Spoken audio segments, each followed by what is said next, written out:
तो चलिए बच्चों, मैं मारुति नंदन मिश्रा। पार्ट 1 का वीडियो आप लोग देख चुके होंगे। उम्मीद करता हूँ आप लोग को समझ भी आया होगा। अभी अध्याय 1 का ये पार्ट दूसरा है। जिन बच्चों ने नहीं देखा है वो हमारे यूट्यूब का लिंक दिया गया है। यूट्यूब के लिंक पे जाके क्लिक करके अपना वीडियो देख सकते हैं। वीडियो अच्छी लगे तो लाइक एंड शेयर करें। तो चलिए अगला पैरा देखते हैं। देश कालवदेव कालिदास कुलस्यापि स्पष्ट परिचयो न उपलभ्यते। उपलभ्यते मतलब होता है उपलब्ध होना। न उपलभ्यते नोपलभ्यते लिखा है और इस तरह पढ़ना नहीं है किसी को भी। नोपलभ्यते वो संधि विच्छेद करेंगे तो न धन उपलभ्यते मिलेगा। न मतलब नहीं, उपलभ्यते मतलब प्राप्त होता, उपलब्ध होना। तो इस तरह से देश कालवदेव, देश काल के समान, कालिदास, कालिदास के कुलस्यापि, कुल का भी, अपि मने होता है भी, और देखिए कुलस से आ गया कुल का, तो देश काल के समान कालिदास के कुल का भी स्पष्ट परिचयो न उपलभ्यते।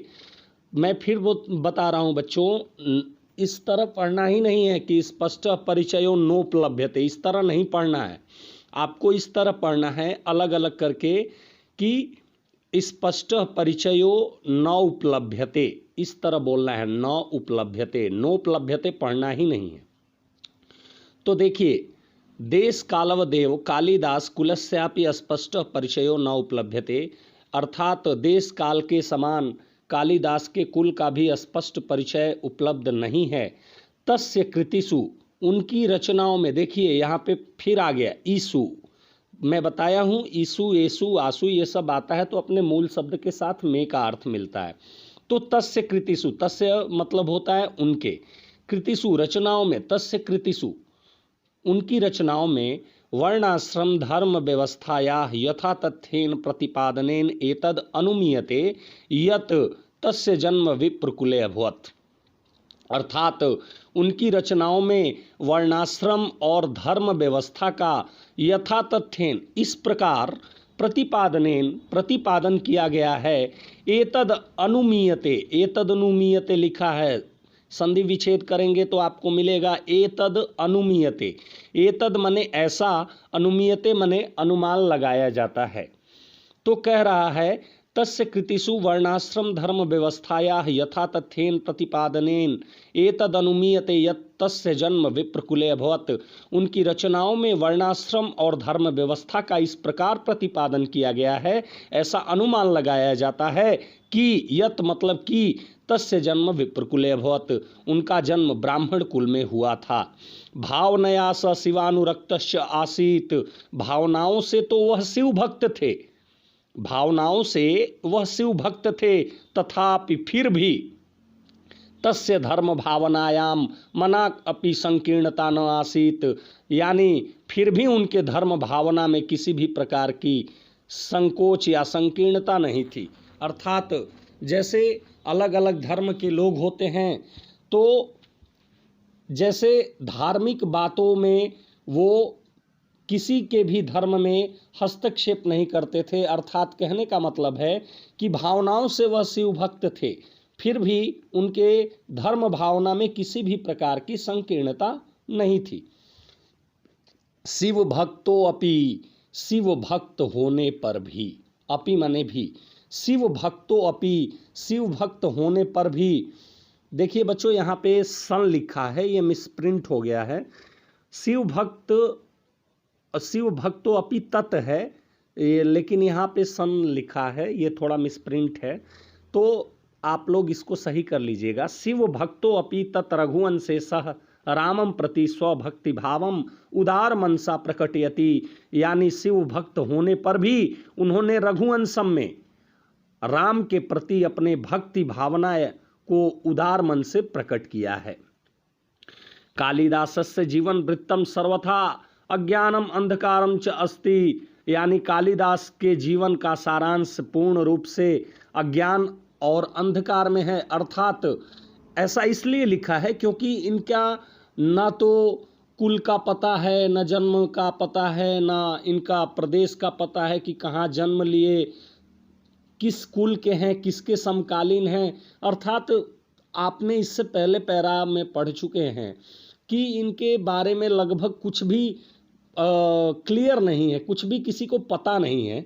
तो इसलिए ये एक वाक्य आ गया है कि कालिदास का जो जीवन का वृत्त है, जीवन का सारांश है, वो लगभग अंधकार में ही है, अर्थात कुछ पता नहीं है। अब देखिए, तद्विषिका, उनके विषय में अनेका जनश्रुतियाँ लब्धा प्रसरा संति, उनके विषय में अनेकों जनश्रुतियाँ फैली हुई हैं, अर्थात अनेक किंवदंतियाँ फैली हुई हैं। किंतु लेकिन ता सर्वा ईर्ष्यालु कलुषित चित्ता नाम कल्पना प्ररोहा एव अतएव सर्वथा चिंतया हसंती, लेकिन वे ईर्ष्यालु कुल से चित्त वालों की कल्पना मात्र है, ऐसा लिखा है। अर्थात वे सभी ईर्ष्यालु चित्त वाले लोगों की कल्पना मात्र है, अतएव सर्वथा चिंतया संति, जो कि बहुत ही चिंता का विषय है। तो चलिए बच्चों, इस तरह हमारा ये पैरा खत्म होता है। एक बार फिर से सरसरी निगाह से हिंदी को देख लेते हैं, केवल हिंदी व्याख्या को, ताकि किसी को समस्या उत्पन्न न हो। तो देखिए बच्चों, देश काल के समान कालिदास के कुल का भी स्पष्ट परिचय उपलब्ध नहीं है। उनकी रचनाओं में वर्णाश्रम और धर्म व्यवस्था का इस प्रकार प्रतिपादन किया गया है, ऐसा अनुमान लगाया जाता है कि उनका जन्म विप्र कुल में, ब्राह्मण कुल में हुआ था। भावनाओं से वह शिवभक्त थे, फिर भी उनके धर्म भावना में किसी भी प्रकार की संकीर्णता नहीं थी। शिव भक्त होने पर भी उन्होंने रघुवंशम में राम के प्रति अपने भक्ति भावना को उदार मन से प्रकट किया है। कालिदास के जीवन का जो सारांश है वो अज्ञान और अंधकार में ही छुपा हुआ है। उनके विषय में अनेक जनश्रुतियाँ फैली हुई हैं, लेकिन वे सब ईर्ष्यालु कुल वाले चित्त लोगों की कल्पना मात्र है, जो कि अत्यंत चिंता का विषय है। तो चलिए बच्चों, ये हमारा पैरा खत्म हो गया, चलते हैं नेक्स्ट पैरा पे। तो बच्चों, आपके स्क्रीन पे नेक्स्ट पैरा दिखाया जा रहा है, ध्यान से देखिएगा। कह रहा है कालिदासस्य, देखिए फिर से आ गया, तो इसको क्या बोलेंगे, कालिदास के या का या की, जैसा भी वाक्य का अर्थ आ रहा है उसके अनुसार हम वो करेंगे, काके की लगा के। तो कह रहा है कालिदास नवन्नवोन्मेष शालिन्या प्रज्ञाया उन्मीलनम तस्य कृतिषु न अस्ति कस्यचित्सु धिय परोक्षम, यानी कालिदास की नवीन नवीन रचनाओं को या नए नए विकास से युक्त प्रज्ञाया उन्मीलनम तस्य कृतिषु न अस्ति कस्यचित्सु धिय परोक्षम, यानी कालिदास के नए नए विकास से युक्त रचनाओं को कहीं पर भी परोक्ष रूप से नहीं दिखाया गया है। संस्कृत काव्यस्य विविधेषु प्रमुख प्रकारेषु स्वकौशलम प्रदर्श्यम, देखिए बेटा यहाँ पे जो है कि ये प्रदर्य लिखा है, ये प्रदर्श्य है, थोड़ा मिसप्रिंटिंग है यहाँ पे, इसको ध्यान देना है और बना लेना है, इसके लिए सॉरी। तो देखते हैं, संस्कृत काव्यस्य विविधेषु प्रमुख प्रकारेषु स्वकौशलम प्रदर्श्य स शर्वानित अतीतान गतान कवीनतिशय। तो कह रहा है कि संस्कृत काव्य के विविधेषु प्रमुख प्रकारेषु, विभिन्न प्रकारों में, स्वकौशलम प्रदर्श्य, अपनी कौशलता को दिखाकर, वह सर्वान सभी से, अतीतान गतान, थोड़ा इसको ध्यान से देखिएगा, आपके वर्ड मीनिंग में भी दिखाया जा रहा है, अतीतान गतान, अतीत और भविष्य, कवीनतिशे अतिशिष्य, अतिक्रमण कर गए या आगे बढ़ गए या बहुत आगे चले गए, जो भी कह सकते हैं। तो कह रहा है कि संस्कृत काव्य के विभिन्न प्रमुख प्रकारों में अपनी कौशलता को दिखाकर वह सभी कवियों से, चाहे वो अतीत के हों या भविष्य के हों, उन सभी कवियों से आगे निकल गए। तो बेटा देख लीजिएगा फिर से, संस्कृत काव्य के विभिन्न प्रमुख प्रकारों में अपनी कौशलता को दिखाकर वह अतीत और भविष्य के सभी कवियों से वह बहुत आगे हो गए। रघुवंशम कुमार संभवम च तस्य महाकाव्यद्वयम, रघुवंशम और कुमार संभवम, उनके 2 महाकाव्य हैं। मेघदूतम ऋतु संहारम च खंड काव्य, मेघदूतम और ऋतु संहार इनके 2 खंड काव्य हैं। मालविकाग्निमित्रम विक्रमो वर्षियम अभिज्ञान शाकुंतलम च नाटकानि सन्ति। यहाँ बीच में त्रय छोड़ दिया है शायद, क्योंकि हमें लगता है कि यहाँ पे त्रय होना चाहिए क्योंकि इनके 3 ही नाटक हैं। तो देख लीजिए, मालविकाग्निमित्रम विक्रमो वर्षियम अभिज्ञान शाकुंतलम च नाटकानि सन्ति। मालविकाग्निमित्र, विक्रमो वर्षियम और अभिज्ञान शाकुंतलम इनके नाटक हैं। तत्र रघुवंशम नाम महाकाव्यम कविकुल गुरो शर्वाति अतिशायिनी कृति अस्ति। इसमें रघुवंशम नाम का महाकाव्य इस कविकुल गुरु का सर्वश्रेष्ठ रचना है। अस्मिन महाकाव्ये दिलीपात, ये दिलीपात त के नीचे जो हलंत होता है आधा त प्लस आरभ्य है, ये दिलीपात आपको आपकी कारक ने आपने कारक के बारे में पढ़ा होगा। कर्ता ने कर्म को करण से संप्रदान के लिए अपादान से, जो जैसे बालक बालकौ बालका बालकम बालकौ बालकान बालकेन बालकाभ्याम बालकै बालकाय बालकाभ्याम बालकेभ्य, पंचमी विभक्ति में जो आता है कर्ता ने कर्म को करण से संप्रदान के लिए अपादान से, अर्थात अपादान कारक है ये, जो विद्यालयात विद्यालय से, तो अपादान कारक होता है। जैसे बालकात बालक से, बालक शब्द का पंचमी विभक्ति एक वचन बालकात आता है ना, तो बालक से होता है, अपादान कारक में से का ही अर्थ आता है। तो इसको ध्यान से देखना है। कह रहा है अस्मिन महाकाव्ये दिलीपात आरभ्य अग्निवर्ण पर्यंतम इक्ष्वाकु वंश संभूतानाम नृपति अवदानम निरूपणम अस्ति। अर्थात इस महाकाव्य में राजा दिलीप से लेकर अग्निवर्ण तक के समस्त इक्ष्वाकु वंशीय राजाओं के दानशीलता का निरूपण या वर्णन किया गया है। तो बच्चों देखते हैं एक बार फिर से सरसरी निगाह से हिंदी अर्थ देख लेते हैं। तो कह रहा है कालिदास के नए नए विकास से युक्त या कालिदास की नवीन रचनाओं में, इनकी कालिदास के नए नए विकास से युक्त रचनाओं में उनको कहीं भी परोक्ष रूप से नहीं दिखाया गया है। संस्कृत काव्य के विभिन्न प्रमुख प्रकारों में अपनी कौशलता को दिखाकर वह अतीत और भविष्य के सारे कवियों में से आगे चले गए। रघुवंशम कुमार संभवम उनके 2 महाकाव्य हैं। मेघदूतम और ऋतु संहार उनके 2 खंड काव्य हैं। मालविकाग्निमित्र विक्रमो वर्षियम और अभिज्ञान शाकुंतलम इनके 3 नाटक हैं। उनमें रघुवंशम नाम का महाकाव्य कविकुल गुरु कालिदास की सर्वश्रेष्ठ कृति है।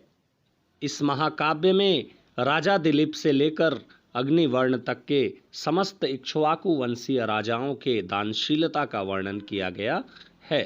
तो चलिए बच्चों चलते हैं नेक्स्ट पैरा। तो देखिए बच्चों हमारा अगला पैरा आ चुका है। एकोनविंश सर्गात्मक इदम महाकाव्यम रमणीयार्थ प्रतिपादकम शत सचेतसाम हृदयम शततम आहार्यति। यानी सचेतसाम, सचेतसाम माने रसिकों के, अर्थात जो पाठक गण होते हैं, जो प्रेमी होते हैं, जो किसी भी चीज़ों को पढ़ने से प्रेम करते हैं, वो पाठक गणों के बात कर रहा है। तो कह रहा है कि एकोनविंश, एकोन एगो कॉम, विंश 20 में से, एकोनविंश यानी 20 में से एक कम होगा तो क्या होगा, 19 होगा। एकोनविंश सर्गात्मक इदम यानी 19 सर्गों का यह महाकाव्य रमणीयार्थ प्रतिपादकम शत सचेतसाम हृदयम शततम आहार्यति। यानी 19 सर्गों का यह महाकाव्य पढ़ने वाले पाठकों के हृदय को जो है कि नित्य प्रसन्न करता है। कुमार संभवे स्वामी कार्तिकेयस्य जन्मोपवर्णितम, यानी कुमार संभवम में स्वामी कार्तिकेय के जन्म का वर्णन किया गया है। इदम अपि काव्यम 18 सर्गात्मक अस्ति। यह काव्य जो है 18 सर्गों का है। देखिए 18, अष्ट मने 8 और 10 मने 10, 10 और 8 18, 18 अर्थात 18, इस तरह से समझना है। तो कह रहा है इदम अपि काव्यम 18 सर्गात्मक अस्ति। यह जो काव्य है 18 सर्गों का है। केचन समीक्षका अष्टम सर्गम पर्यंतम एव काव्यम इदम कालिदासम प्रणीतम इति मन्यन्ते। इसमें से कुछ समीक्षकों का मानना है कि इन 18 सर्गों में से केवल 8 सर्ग का काव्य ही कालिदास के द्वारा रचित किया गया है। मेघदूते यक्ष यक्षिणियों वियोगम आश्रित्य विप्रलंब श्रृंगार से पूर्ण परिपाको दृश्यते। अर्थात मेघदूतम में यक्ष और यक्षिणी के प्रेम वियोग के आधार पर पूर्ण रूप से विप्रलंब श्रृंगार का प्रयोग किया गया है या दिखाई देता है। ऋतु संहारे अनवर्तते आशस्त्राणाम ऋतुनाम वर्णनम अस्ति। ऋतु संहार के संदर्भ में 6 ऋतुओं का वर्णन किया गया है। मालविकाग्निमित्र नाटके अग्निमित्रस्य मालविकाया च प्रेमाख्यानम अस्ति। मालविकाग्निमित्र में अग्निमित्र और मालविका के प्रेम कथा का वर्णन किया गया है। पंचात्मके विक्रमो वर्षियम पुरूर्वशः उर्वयाश्च प्रेम कथा वर्णिता।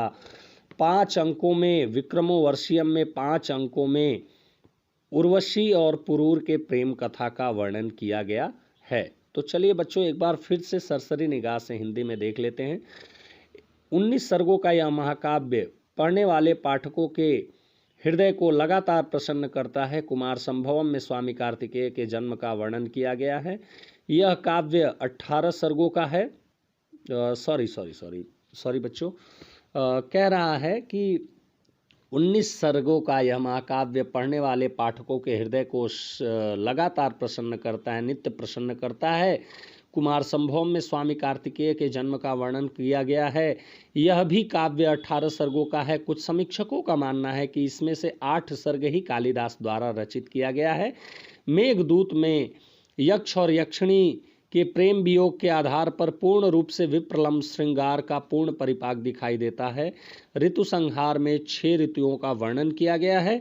मालविका अग्निमित्र नाटक में अग्निमित्र और मालविका के प्रेम कथा का वर्णन है।